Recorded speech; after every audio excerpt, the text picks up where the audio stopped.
नमस्कार, सप्ततारा न्यूजमध्ये आपले स्वागत आहे। न्यूज बुलेटिनमध्ये जाणून घेऊया आजच्या ठळक घडामोडी। सातारा जिल्ह्यातील दुष्काळी भागाचा पाणी प्रश्न प्राधान्याने सोडवणार जलसंपदा मंत्री राधाकृष्ण विखे पाटील। मुंबईत महत्त्वपूर्ण बैठक।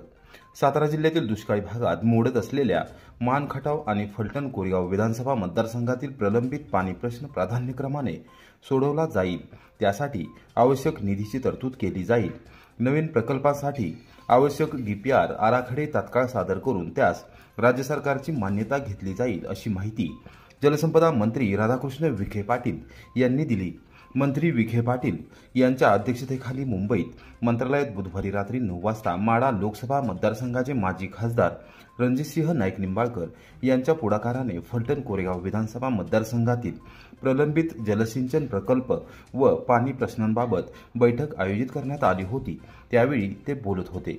या महत्त्वपूर्ण बैठकीस ग्रामविकास व पंचायत राज मंत्री जयकुमार गोरे, सार्वजनिक बांधकाम मंत्री श्रीमंत छत्रपती शिवेंद्रसिंहराजे भोसले, माजी खासदार रणजितसिंह नाईक निंबाळकर, आमदार सचिन पाटील, आमदार बाबासाहेब देशमुख, माजी आमदार शहाजीबापू पाटील, माजी आमदार राम सातपुते, भाजपचे सातारा जिल्हाध्यक्ष धैर्यशील कदम व राष्ट्रवादी काँग्रेसचे जिल्हाध्यक्ष बाळासाहेब सोळसकर पाटील, श्रीमंत शिवरूपराजे खर्डेकर, महामंडळाचे संचालक माणिकराव सोनवलकर, जलसंपदा विभाग वरिष्ठ अधिकारी प्रधान सचिव दीपक कपूर, महामंडळाचे कार्यकारी संचालक अतुल कपोले, मुख्य अभियंता गुणाले तसेच प्रकल्पीय अधिकारी फलटण कोरेगाव माळशिरस सांगोला मान तालुक्यातील सामाजिक कार्यकर्ते आणि पदाधिकारी यावेळी उपस्थित होते।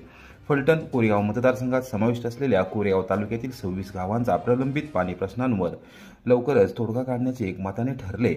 0.52 टीएमसी पाणी जे फेर जलनियोजनात मिळाले आहे त्याचा लाभ या भागातील शेतकऱ्यांना व 26 गावांना मिळण्यासाठी त्यामध्ये समाविष्ट असलेली व वंचित राहिलेल्या अशा सर्व 26 गावांचा समावेश करून त्यांना पाणी देण्यासाठी आराखडा तयार करून अंतिम मंजुरीसाठी पाठवण्याचे आदेश मंत्री विखे पाटील यांनी विभागाच्या उच्चपदस्थ अभियंत्यांना दिले।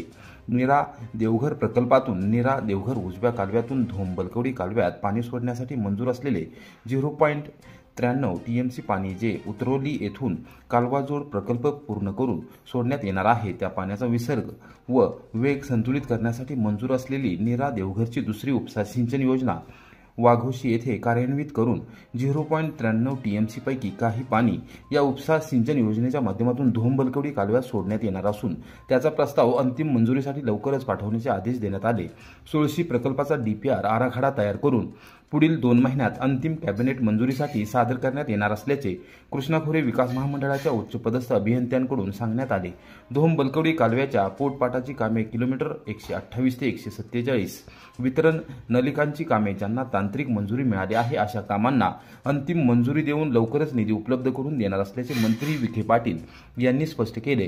दिनांक 31 जुलै 2023 रोजी मुख्यमंत्री देवेंद्र फडणवीस यांच्या अध्यक्षतेखाली पार पडलेल्या मंत्रालयीन बैठकीत कृष्णा नदीच्या पुराचे पाणी वळवून दुष्काळी भागास देण्यासाठी आशियाई बँकेची मदत घेऊन ही योजना राबवणे कामी व याचा सर्वे करणे कामी मंजुरी मिळाली होती। याचा डीपीआर आराखडा तयार करून अंतिम मंजुरीसाठी पाठवण्याचे आदेश आजच्या बैठकीत मंत्री विखे पाटील यांनी दिले।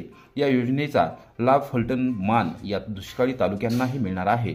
शिवतर घळ येथून अरबी समुद्रात जाणारे किंबहुना वाया जाणारे पाणी नीरा खोऱ्यात घेण्याबाबतच्या सर्वेक्षणास मुख्यमंत्री देवेंद्र फडणवीस यांनी मागील काळात आदेश दिले होते। झालेल्या सर्वेनुसार अंतिम आराखडा सादर करण्याचे स्पष्ट निर्देश मंत्री विखे पाटील यांनी उच्चपदस्थ अभियंत्यांना जागेवरच दिले। सरपंच परिषदेला बरोबर घेऊन संपूर्ण महाराष्ट्र स्वच्छ आणि सुंदर बनवला जाईल। ग्रामविकास आणि पंचायत राज मंत्री जयकुमार गोरे। सरपंच परिषदेने घेतली भेट व केली चर्चा। संपूर्ण महाराष्ट्रातील ग्रामीण भाग, छोटी मोठी गावे आणि वाड्या वस्त्या या स्वच्छ सुंदर करायच्या आहेत असा निर्धार महायुती सरकारने केला आहे। लवकरच ग्राम स्वच्छता अभियानाच्या धर्तीवर नवीन अभियान हाती घेतले जाणार आहे। या अभियानासाठी ग्रामपंचायतीने आणि सरपंच परिषदेने सहकार्य करावे। सरपंच परिषदेला बरोबर घेऊन संपूर्ण महाराष्ट्र स्वच्छ आणि सुंदर बनवला जाईल, असा शब्द ग्रामविकास आणि पंचायत राज मंत्री जयकुमार गोरे यांनी दिला।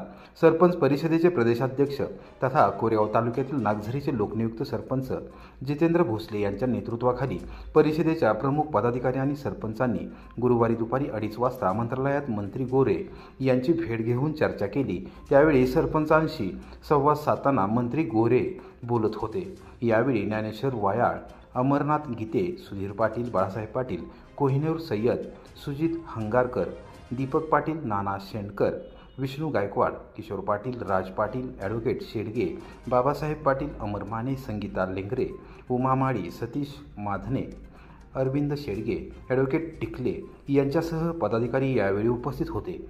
ग्रामविकास आणि पंचायत राज विभाग हा महाराष्ट्राच्या वाटचालीमध्ये महत्त्वपूर्ण विभाग आहे। ग्राम स्वच्छता अभियान ज्याप्रमाणे राज्यात राबवण्यात आले, त्याच धर्तीवर आता नवीन अभियान हाती घेण्यात येणार आहे। त्यासाठी 3 महिने कालावधीची स्पर्धा देखील ग्रामपंचायतींसाठी ठेवण्यात येणार आहे। त्याचा मसुदा अंतिम टप्प्यात असून लवकरच त्याबाबत सरकार निर्णय घेईल, अशी माहिती मंत्री गोरे यांनी दिली। सरपंच परिषदेने आजवरच्या वाटचालीमध्ये माझ्या पाठीशी ठाम राहण्याचा घेतलेला निर्णय हा अत्यंत योग्य व दिशादर्शक ठरला आहे। सरपंच परिषदेने ग्रामीण भागातील सरपंचांचे संघटन करून त्यांना न्याय देण्याचा प्रयत्न केला आहे। जितेंद्र भोसले यांच्यासारखे अभ्यासू नेतृत्व या परिषदेला लाभले आहे। त्यांच्या माध्यमातून ही परिषद नक्कीच राज्यात नावलौकिक मिळवेल, असा विश्वास देखील मंत्री गोरे यांनी व्यक्त केला। यावेळी विविध गावच्या सरपंचांनी आणलेली निवेदने मंत्री गोरे यांनी स्वीकारली आणि त्यावर तात्काळ निर्णय देखील घेतले। सरपंच परिषदेच्या वतीने मंत्री गोरे यांचा सत्कार करण्यात आला। जितेंद्र भोसले यांनी प्रास्ताविकात भेटीमागील भूमिका विशद केली। संपत्तीचं काम अनेक योजना आपण नव्यानं म्हणजे आता बजेटला मंजूर केलेली आहे। त्याच्या अंतिम टप्प्यामध्ये जे आहे त्याला GR मग 3 महिन्याची स्पर्धा आहे। नवी मुंबईतील माथाडी कामगारांच्या घराला हात लावू देणार नाही, आमदार शशिकांत शिंदे। सिडको आणि नवी मुंबई महापालिकेच्या नोटिसाच्या पार्श्वभूमीवर माथाडी कामगारांच्या घेतल्या महत्त्वपूर्ण बैठका। माथाडी कामगारांचे आराध्य दैवत स्वर्गीय आमदार अण्णासाहेब पाटील आणि स्वर्गीय शिवाजीराव पाटील यांनी नवी मुंबईमध्ये माथाडी कामगारांना वसाहती निर्माण करून दिल्या। माथाडी कामगारांबरोबरच अल्पभूधारक, कमी उत्पन्न असलेल्या लोकांसह मध्यमवर्गीयांना घरे मिळाली। नेरूळ, तुर्फे, घनसोली, कोपरखैरणे या ठिकाणी घरं मिळाली। या संदर्भात बेकायदेशीर बांधकाम म्हणून या सगळ्यांना न्यायालयाच्या आदेशाप्रमाणे कारवाई करण्याच्या बाबतीत सिडको आणि नवी मुंबई महानगरपालिकेच्या वतीने नोटिसा काढण्यात आल्या आहेत। कोणत्याही परिस्थितीमध्ये माथाडी कामगारांच्या घराला हात लावू देणार नाही। माथाडी कामगारांच्या पाठीशी ठाम असून याबाबत लढा उभारला जाईल, अशी ग्वाही माथाडी कामगार नेते आमदार शशिकांत शिंदे यांनी दिली। माथाडी कामगारांच्या घराबाबत होऊ घातलेल्या कारवाईच्या पार्श्वभूमीवर पुढाकार घेऊन या सगळ्यांना एकजूट करण्याच्या संदर्भात नेरूळ येथे बुधवारी आणि कोपरखैरणे येथे गुरुवारी सकाळी 10 वाजता महत्त्वपूर्ण बैठक झाली। त्यावेळी मार्गदर्शन करताना आमदार शिंदे बोलत होते। अण्णासाहेब पाटील आर्थिक विकास महामंडळाचे अध्यक्ष नरेंद्र पाटील यांची प्रमुख उपस्थिती होती। माथाडी कामगारांची एकजूट करून त्यांच्या घरावर कोणत्याही प्रकारची कारवाई होऊ नये यासाठी प्रयत्नशील आहे, असा शब्द आमदार शशिकांत शिंदे यांनी दिला। माथाडी कामगारांसह सर्वसामान्य जनतेच्या पाठीशी मी खंबीरपणे उभा आहे। या सर्वांनी बँकांमधून कर्ज काढून घर बांधकाम केली आहेत, तसेच स्वतःच्या जागेवर डेव्हलपमेंट केली असेल तर रिडेव्हलपमेंटसाठी FSI देऊन त्याला वाढीव बांधकामाला परवानगी देतात, तशीच त्या जागेवर बांधकाम करण्यासाठी तशाच प्रकारे परवानगी द्यावी, अशी मागणी आपण विधिमंडळाच्या अर्थसंकल्पीय अधिवेशनामध्ये राज्य सरकारकडे केली आहे। या मागणीवर ठाम असून कोणत्याही परिस्थितीत आता माघार घेणार नाही, असा ठाम निर्धार आमदार शिंदे यांनी केला। कोणत्याही परिस्थितीत उभारलेली घरे तोडून देणार नाही, असा विश्वास सर्व माथाडी कामगारांना दिला। सिडको व महानगरपालिका यांनी मुंबई उच्च न्यायालयाच्या आदेशानुसार घरे तोडण्याची नोटीस देण्यास सुरुवात केली आहे। त्यामुळे रहिवाशांमध्ये भीतीचे वातावरण असून नवी मुंबईतील जनजीवन विस्कळीत झाले आहे, लोक भयभीत झाले आहेत। या संदर्भात नागरिकांना दिलासा देऊन पुढील रणनीती व उपाययोजना करण्यासाठी नागरिकांमध्ये भेटून यावर तोडगा काढण्यासाठी जनजागृती सभा घेण्यास सुरुवात केली असल्याचे त्यांनी निदर्शनास आणून दिले। नवी मुंबईतील जागोजागी जनजागृती सभा घेणार आहे। या सभेत नागरिकांना एकत्र येऊन या कारवाईला सामोरे जाऊ, तसेच या संदर्भात न्यायालयात आपली बाजू मांडून मुख्यमंत्री देवेंद्र फडणवीस यांच्या समवेत समितीची बैठक घेऊ व वेळ पडल्यास रस्त्यावर उतरण्याचा शब्द आमदार शिंदे यांनी दिला। फलटण तालुक्याचे हक्काचे पाणी इतर तालुक्याला जाऊ देणार नाही. सातारा जिल्हा परिषदेचे माजी अध्यक्ष श्रीमंत संजीवराजे नाईक निंबाळकर यांचा निर्वाणीचा इशारा. फलटण तालुक्याचे हक्काचे पाणी इतरत्र देण्याचा घाट काही मंडळींनी घातला आहे. फलटण तालुक्याचे हक्काचे पाणी इतर तालुक्याला जाऊ देणार नाही, त्यासाठी वाटेल ते करावे लागेल तरी करू, असा निर्वाणीचा इशारा सातारा जिल्हा परिषदेचे माजी अध्यक्ष श्रीमंत संजीवराजे नाईक निंबाळकर यांनी दिला. फलटण येथील लक्ष्मी निवास पॅलेस या निवासस्थानी गुरुवारी दुपारी 1 वाजता आयोजित पत्रकार परिषदेत माजी आमदार दीपक चव्हाण व सातारा जिल्हा परिषदेचे माजी अध्यक्ष श्रीमंत संजीवराजे नाईक निंबाळकर हे बोलत होते. यावेळी श्रीराम सहकारी साखर कारखान्याचे चेअरमन डॉक्टर बाळासाहेब शेंडे, जिल्हा परिषदेचे माजी सदस्य धैर्यशील उर्फ दत्ता अनपट, फलटण तालुका सहकारी दूध पुरवठा संघाचे अध्यक्ष धनंजय पवार, माजी नगरसेवक किशोरसिंह नाईक निंबाळकर यांची प्रमुख उपस्थिती यावेळी होती. फलटण तालुक्यामध्ये सिंचनाखाली असलेले क्षेत्र येणाऱ्या काही दिवसात कमी होण्याची दाट शक्यता आहे. फलटण तालुक्याचे हक्काचे पाणी दिल्यावर वास्तविक फलटण तालुक्याचे पाणी कमी होणार आहे. फलटण, माळशिरस व खंडाळा या तालुक्यातील नागरिकांनी एकत्रित येत या निर्णयाच्या विरोधात ठामपणे उभे राहणे गरजेचे आहे, तरच या तालुक्याचे हक्काचे पाणी वाचणार आहे, असे श्रीमंत संजीवराजे यांनी निदर्शनास आणून दिले. माजी आमदार दीपक चव्हाण म्हणाले की राज्यामध्ये एकमेव आमदार हे फलटण कोरेगाव विधानसभा मतदारसंघाचे असे असतील की त्यांनी प्रस्तावित केलेली विकास कामे रद्द करण्याबाबत राज्य शासनाकडे पत्र दिले आहे. यामुळे फलटण कोरेगाव विधानसभा मतदारसंघातील सर्वसामान्य जनतेची कामे खोळंबणार आहेत. हे आमदारांना कळत नसावे.